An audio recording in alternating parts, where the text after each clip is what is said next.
Bonjour, je me présente Julien Ray, architecte intégration et industrialisation au sein du groupe CMA-CGM. J'ai notamment été en charge de la mise en place de l'automatisation des déploiements complexes au sein de notre système.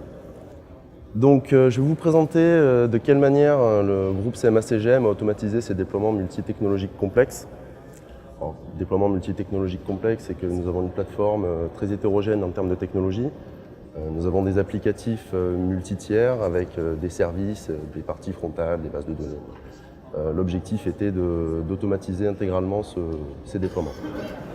Comment nous avons de fait divisé nos temps de déploiement par 6 et réduit de plus de 75% nos incidents de production directement liés au déploiement. Et puis par la suite, comment cette automatisation nous a ouvert des perspectives pour notre transformation digitale à venir. Donc très rapidement, qu'est-ce que la CMA-CGM ? C'est un troisième transporteur maritime mondial, c'est un groupe international avec une IT répartie sur l'intégralité des continents. C'est 30 000 collaborateurs, c'est 445 navires. C'est un IT assez conséquent qui comprend plus de 200 applications métiers, environ 2000 serveurs logiques. Et comme je le disais tout à l'heure, un parc technologique très hétérogène. Donc l'historique du projet d'automatisation, c'est que courant 2014, une nouvelle direction a vu le jour, qui s'est située entre le département des études et le département de la production et qui avait pour objectif de répondre à des problématiques métiers fortes. Le métier était de plus en plus demandeur de déploiements rapides, efficaces, et jusqu'à ce moment-là, l'IT n'était pas en mesure de répondre à ces besoins-là efficacement. C'était aussi des architectures qui se complexifiaient, des équipes études qui étaient de plus en plus matures sur les nouvelles technologies. Et il s'agissait aussi de concilier des équipes qui avaient des cultures et des méthodologies radicalement différentes. On partait d'un département études qui était, comme je le disais, relativement mature sur l'automatisation, l'industrialisation, l'intégration continue, et des équipes de production qui étaient encore très dans les actions manuelles. Et ces actions manuelles étaient fatalement source d'incidents de production. Non pas que les équipes de production n'étaient pas compétentes, mais voilà, fatalement, au plus on fait d'actions manuelles, au plus on a de chances de se tromper. Donc voilà, cette direction-là avait comme objectif de répondre à ces problématiques-là.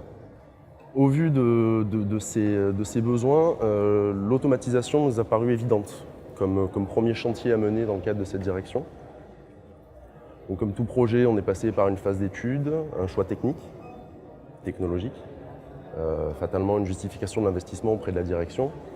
Et puis nous avons décidé de partir sur un projet pilote que je vous présenterai tout à l'heure. Donc, nous avons testé plusieurs solutions du marché, 4 en tout. Nous en avons poké 2, dont Excel Deploy. Et notre choix s'est basé sur un certain nombre de prérequis. Nous avions besoin d'une plateforme qui soit ouverte pour nous permettre d'adresser nos technologies actuelles à l'époque et nos technologies futures, sans avoir à repasser nécessairement par une phase d'étude.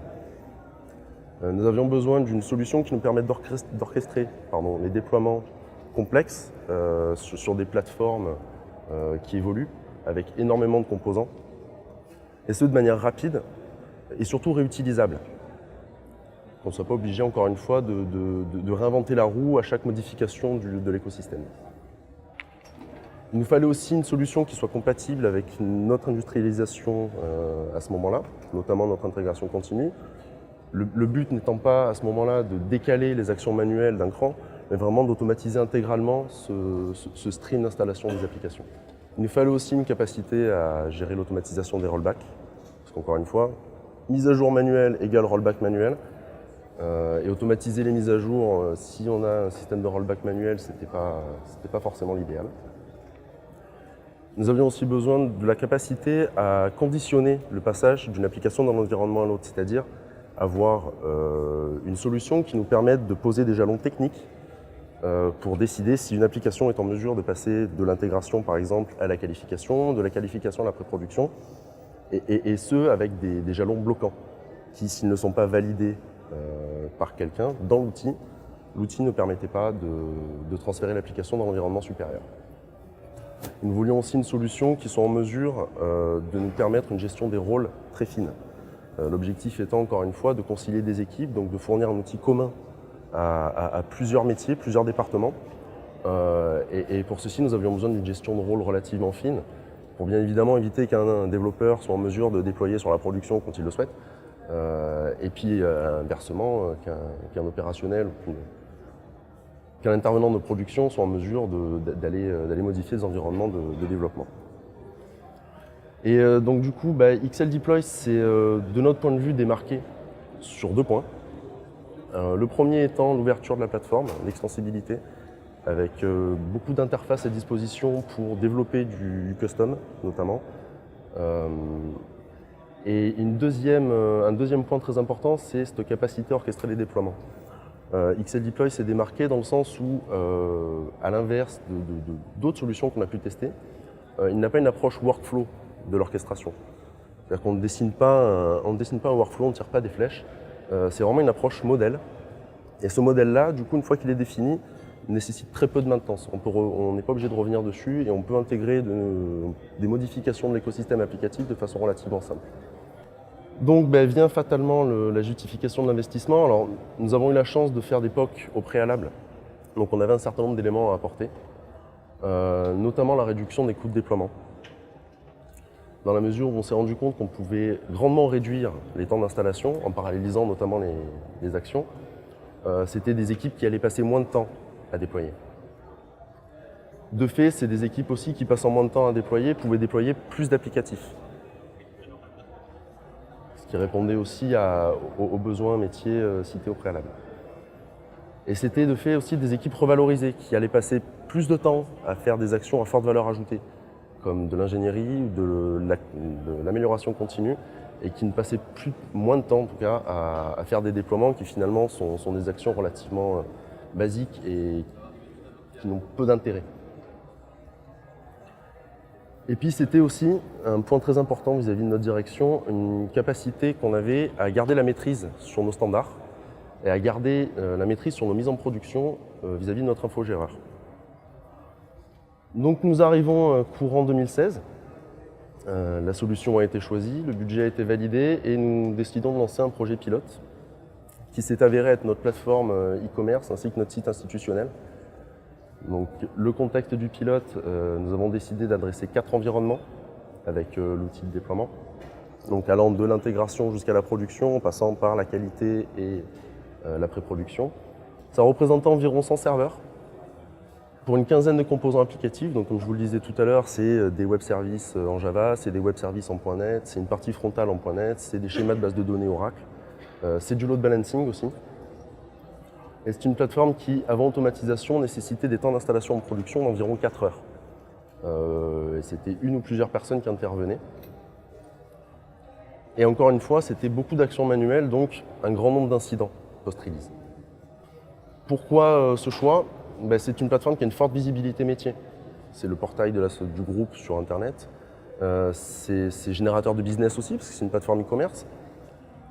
C'était énormément d'incidents de production, comme je le disais. À titre d'exemple, sur l'année 2015, il y a à peu près 20 jours qui ont été dépensés par les équipes à résoudre des incidents directement liés au déploiement. Donc c'est 20 jours d'instabilité de la plateforme. Peu d'industrialisation, voire pas du tout. Sortie de l'intégration continue, finalement, tout était fait à la main.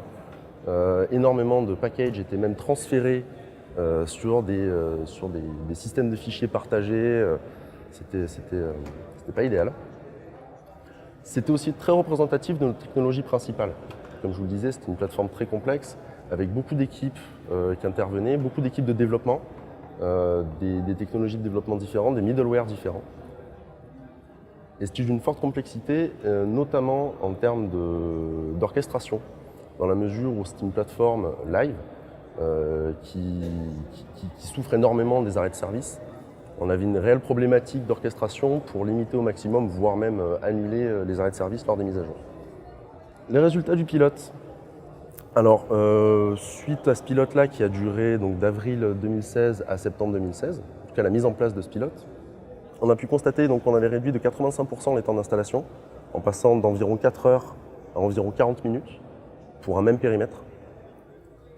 On était en mesure de déployer une quinzaine de composants applicatifs sur une quarantaine de cibles, incluant, comme je le disais, des schémas de base de données, des middleware, de l'orchestration, du load balancing, excusez-moi, et le tout en un clic. C'était, comme je le disais, un pilotage des load balancers fin, avec une automatisation des tests. C'est-à-dire qu'on était en mesure, lors de la mise à jour d'un nœud, de l'extraire du pool de load balancing, le mettre à jour, automatiser dans la foulée le test pour valider s'il est en mesure de réintégrer le pool ou pas. Évidemment, suppression pratiquement complète des interventions manuelles sur la plateforme. Et puis, à l'arrivée, une satisfaction du client qui nous a très rapidement demandé une extension du périmètre et l'intégration de pratiquement les 200 applications que je vous ai citées tout à l'heure. On a rencontré quelques difficultés, fatalement, parce que jamais tout se passe simplement. Alors, étonnamment, les difficultés qu'on a rencontrées n'ont pas été techniques, ou très peu techniques. On a surtout rencontré des problématiques d'organisation. Dans un premier temps, faire évoluer les mentalités. Il a fallu faire comprendre aux opérationnels que l'outillage n'était pas là pour les remplacer. Ça n'a pas été simple. Il a fallu vraiment leur faire comprendre qu'ils devaient être acteurs déjà dans la mise en place et ensuite dans l'utilisation de cette plateforme. Ils seraient garants du bon fonctionnement des déploiements. Et il a fallu leur faire comprendre que leur métier était en train de changer. Étonnamment, c'est aussi la suppression des actions manuelles qui nous a posé problème. Non pas que l'outil ne le fasse pas bien au contraire, mais on s'est retrouvé avec des gens qui, ayant l'habitude d'aller faire des modifications à la main sur les écosystèmes, ont continué à le faire. Et on s'est très rapidement retrouvé avec des incohérences entre ce qui avait été déployé via l'outil et ce qui était le cas réellement sur les environnements. Donc ça aussi, ça a été un gros challenge de faire comprendre aux gens que toute modification devait passer par l'outil, dans un souci de cohérence. Nous avons aussi dû livrer dans des timings très serrés, parce que, comme je vous le disais, c'est une application à forte visibilité métier, donc en fait, on ne pouvait pas négocier un potentiel temps d'arrêt en plus des releases applicatives. Donc on a dû se caler sur le planning de release pour la mise en place de l'automatisation. Et un autre challenge, ça a été d'uniformiser les méthodes entre Dev et Ops, qui était aussi un des objectifs de cette direction. Uniformiser les méthodes entre les devs et les ops, c'était faire comprendre, d'une part, aux devs que les ops pouvaient avoir une valeur ajoutée, pouvaient avoir des bonnes idées, des bonnes pratiques, avaient une culture du service que eux n'ont pas nécessairement, une culture du niveau de service qu'eux n'ont pas nécessairement. Et d'un autre côté, c'était aussi faire comprendre aux ops que certaines méthodes des devs étaient intéressantes à adopter et intéressantes à intégrer dans l'outil. Donc très rapidement et de façon très schématique, nous sommes partis donc d'une organisation des déploiements qui ressemblait à ça, donc avec des équipes de développement qui passaient par l'intégration continue pour déployer sur leur environnement de test, qui transféraient d'une manière ou d'une autre les livrables aux équipes de production qui eux-mêmes installaient directement et manuellement sur les infrastructures. Nous sommes passés de ça à ça, avec XL Deploy qui s'est retrouvé central dans les actes de déploiement, l'intégration continue qui allait pousser les livrables dans l'outil. Finalement, les développeurs qui ont eu peu de modifications dans leur méthode de travail, qui continuent à passer par leur outillage existant et leur méthodologie existante, et des déploiements qui étaient centralisés donc dans XL Deploy. Pour arriver à ça, on s'est rapidement retrouvé face à une nécessité de modifier les organisations et de modifier le travail des équipes, comme je l'exprimais tout à l'heure vis-à-vis des opérationnels. Transformer finalement les équipes de production en cellules d'intégration qui allaient être garants de l'application des standards, qui allaient préparer eux-mêmes les déploiements qui par la suite allaient être exécutés par l'infogéreur. C'était l'intégration des applications hors périmètre pilote dans l'outil. C'est pas l'équipe qui a mis en place l'outillage qui allait être en charge d'intégrer les applications. C'était une définition de l'orchestration, des orchestrateurs à mettre en place pour chaque application. Parce que, comme je vous le disais tout à l'heure, finalement, c'est les opérationnels qui ont cette culture de prod, qui ont les réelles contraintes de mise en production. Et c'était finalement eux qui étaient les plus à même, au-delà de l'ordre dans lequel installer les composants, mais c'était surtout eux qui étaient les plus à même de définir l'orchestration pour assurer un niveau de service optimal. Et bien évidemment, l'application des déploiements sur les environnements, notamment de pré-production. Pour amener un peu de cohérence à tout ça, on a dû créer un centre d'expertise qui du coup s'est étendu au-delà d'XL Deploy et a récupéré finalement, autant pour moi, qui a récupéré finalement l'intégralité des outils qui rentraient dans ce stream de déploiement, en prenant par exemple l'intégration continue, les outils de testing. Et ce centre d'expertise avait pour but déjà de définir une architecture, de maintenir une architecture de la plateforme de déploiement, de documenter les standards. Alors, je mets documenter, je ne mets pas définir les standards. Pourquoi? Parce que finalement, les standards, on a tenté au maximum de les faire se définir entre les équipes. C'est les équipes de développement et les équipes opérationnelles qui, entre eux, par l'intermédiaire de ce centre d'expertise, définissaient les standards. Et ce centre d'expertise avait pour but de formaliser tout ça, de rendre tout ça cohérent et de le documenter. C'est aussi l'étude de nouveaux cas d'usage, une nouvelle technologie qu'on n'avait pas encore adressée, un plugin qui n'existe pas qu'on doit développer, et bien évidemment la gestion de l'obsolescence de la plateforme. Alors, on est aujourd'hui 9 mois après la fin de ce pilote. Le bilan, c'est qu'on se retrouve avec plus de 1500 déploiements effectués par la plateforme, 1500 déploiements successful. On n'en a pas beaucoup en échec finalement, dont 150 mises en production. 150 mises en production, ça peut paraître peu finalement au vu des standards qui sont en train de se mettre en place actuellement. Mais encore une fois, l'outillage ne fait pas tout, il y a aussi le process qui doit suivre derrière, c'est tout un processus qu'il faut amener. Et dans l'évolution des mentalités dont je parlais tout à l'heure, il y a aussi l'évolution des mentalités de la direction, du management. Il faut leur donner confiance, il faut leur faire comprendre que le process peut évoluer. C'est, comme je le disais, une réduction de 75% des incidents directement liés au déploiement. C'est une cinquantaine de composants applicatifs intégrés de diverses technologies. Une dizaine de plugins custom développés, comme je le disais tout à l'heure, c'est une plateforme ouverte. Donc quand on s'est retrouvé dans un cas où un plugin existant ne faisait pas ce qu'on voulait exactement, on a été en mesure de le modifier. On a pu aussi développer des plugins from scratch, comme c'est arrivé récemment, pour une technologie qui n'était pas disponible en termes de plugins préfaits. Et c'est une demande toujours plus forte. Aujourd'hui, les équipes qui pourtant au début étaient réticentes viennent nous voir et nous demandent d'intégrer leurs applicatifs. Que ce soit d'ailleurs des études ou des opérationnels, ils nous demandent de les aider à intégrer leurs applicatifs dans la plateforme qui a montré qu'elle était efficace.